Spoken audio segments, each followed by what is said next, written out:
माघ के महीने का संबंध भगवान कृष्ण से होता है। माघ का महीना पहले माघ का महीना था, जो बाद में माघ हो गया। माघ शब्द का संबंध श्री कृष्ण के एक स्वरूप माधव से है। इस महीने को अत्यंत पवित्र माना जाता है। इस महीने में ढेर सारे धार्मिक पर्व आते हैं, साथ ही प्रकृति भी अनुकूल होने लगती है।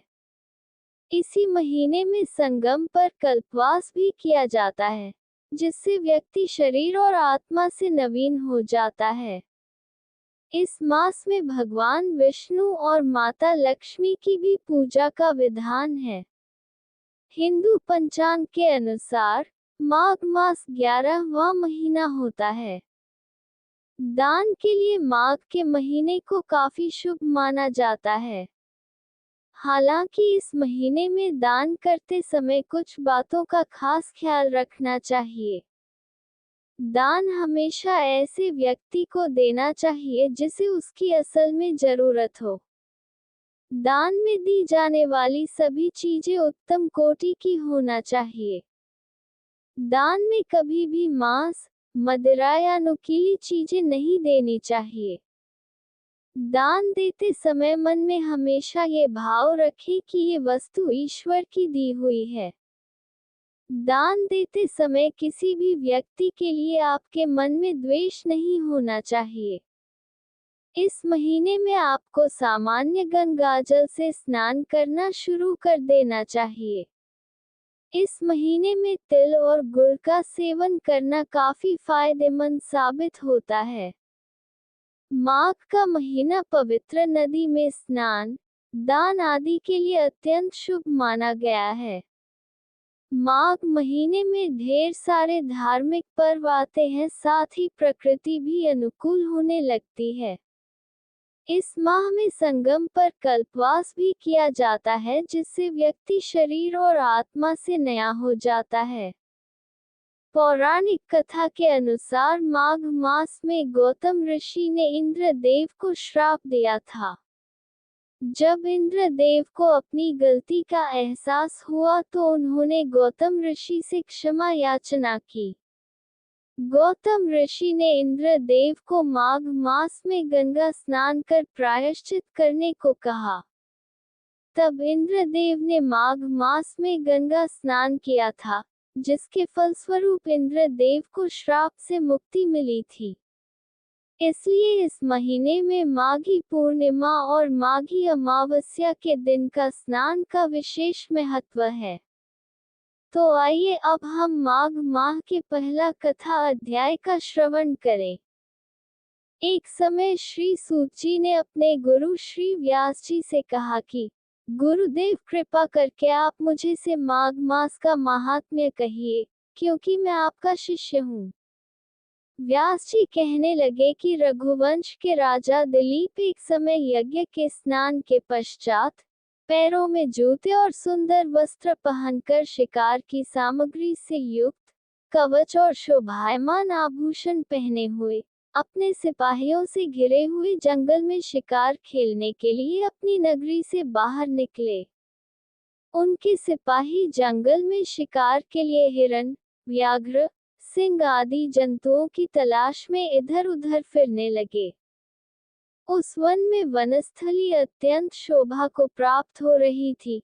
कहीं दो मृगों के झुंड फिरते थे, कहीं गीदड़ अपना भयंकर शब्द कर रहे थे, कहीं गैंडों का समूह हाथियों के समान फिर रहा था, कहीं वृक्षों के कोटरों में बैठे हुए उल्लू अपना भयानक शब्द कर रहे थे, कहीं सिंहों के पद चिन्हों के साथ घायल मृगों के रक्त से भूमि लाल हो रही थी, कहीं दूध से भरी थनों वाली सुंदर भैंसें फिर रही थी, कहीं पर सुगंधित पुष्प, हरी भरी लताएं वन की शोभा को बढ़ा रही थी, कहीं बड़े बड़े पेड़ खड़े थे तो कहीं पर उन पेड़ों पर बड़े बड़े अजगर और उनकी केंचुलियां भी पड़ी हुई थी। उसी समय राजा के सिपाहियों के बाजे की आवाज सुनकर एक मृग वन में से निकलकर भागने लगा और बड़ी बड़ी चौकलियां भरता हुआ आगे बढ़ा। राजा ने उसके पीछे अपना घोड़ा दौड़ाया, परंतु मृग पूरी शक्ति से भागने लगा। मृग कांटेदार वृक्षों के एक जंगल में घुसा और राजा ने भी उसके पीछे वन में प्रवेश किया। परंतु दूर जाकर मृग राजा की दृष्टि से ओझल होकर निकल गया। राजा निर्जन वन में अपने सैनिकों सहित प्यास के मारे अति दुखी हो गया।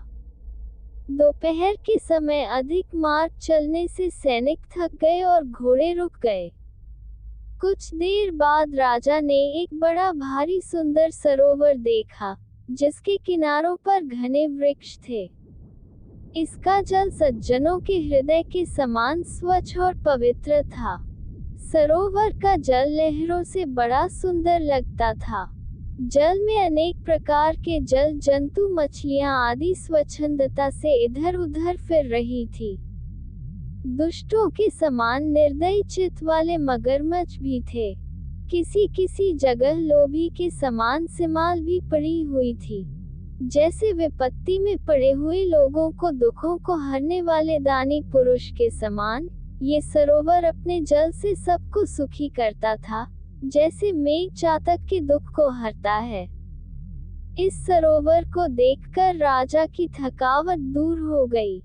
रात्रि को राजा ने वहीं विश्राम किया और सैनिक पहरा देने लगे और चारों तरफ फैल गए। रात के अंतिम समय में शूकरों के एक झुंड ने आकर सरोवर में पानी पिया और कमल के झुंड के पास आया।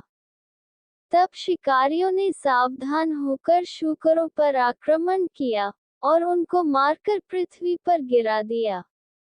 उस समय सब शिकारी कोलाहल करते हुए बड़ी प्रसन्नता के साथ राजा के पास गए, और राजा सुबह होता हुआ देखकर उनके साथ ही अपनी नगरी की तरफ चल पड़ा।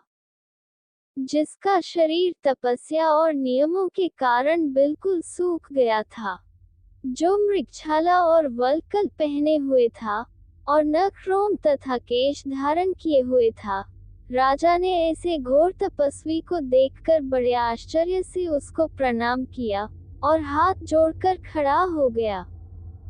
तपस्वी ने राजा से कहा कि हे राजन, इस पुण्य शुभ माघ में इस सरोवर को छोड़कर तुम यहाँ से क्यों जाने की इच्छा करते हो? तब राजा कहने लगा कि महात्मन, मैं तो माघ मास में स्नान के फल को कुछ भी नहीं जानता। कृपा करके आप विस्तार पूर्वक मुझको बताएं। और इस कथा का पहला अध्याय यही समाप्त हुआ। इस कथा का दूसरा अध्याय आप कल के वीडियो में अवश्य सुनें। धन्यवाद।